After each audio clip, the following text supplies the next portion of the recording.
அஸ்ஸலாமு அலைக்கும் வரஹ்மத்துல்லாஹி வபரகாத்துஹு. முஹர்ரம் மாதத்தின் சிறப்புகள். இந்த மாதத்திலே நாம் செய்ய வேண்டிய மிக முக்கியமான அமல்கள், அந்த அமலுக்கு கிடைக்கக்கூடிய நன்மைகள், இவை அனைத்தையும் நாம் இன்ஷா அல்லாஹ் இந்த பதிவிலே பார்க்க இருக்கிறோம்.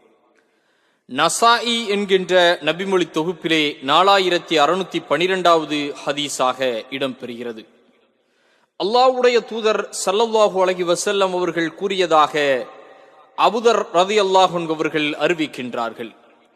நான் நபி ஸல்லல்லாஹு அலைஹி வஸல்லம் அவர்களிடம் இரவின் எந்த பகுதி சிறந்தது, இன்னும் மாதங்களில் எது சிறந்தது என கேட்டேன்.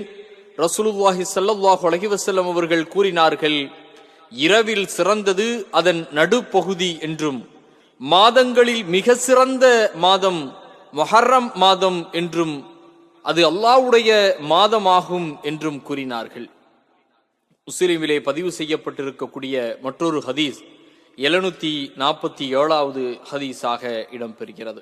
அபூ ஹுரைரா ரலியல்லாஹு அன்ஹு அவர்கள் அறிவிக்கின்றார்கள், ரமலான் மாதத்தில் உள்ள நோன்புகளுக்கு பிறகு சிறந்த நோன்பு எது என்று அல்லாஹ்வுடைய தூதர் ஸல்லல்லாஹு அலைஹி வஸல்லம் அவர்களிடத்திலே கேட்டபோது, அல்லாஹ்வுடைய தூதர் ஸல்லல்லாஹு அலைஹி வஸல்லம் அவர்கள் சொன்னார்கள், அல்லாஹ்வுடைய மாதமான முஹர்ரம் மாதம் நோன்பாகும். ஃபர்லான தொழுகைக்கு பிறகு சிறந்த தொழுகை இரவு தொழுகையாகும் என்று ஸல்லல்லாஹு அலைஹி வஸல்லம் அவர்கள் சொன்னார்கள்.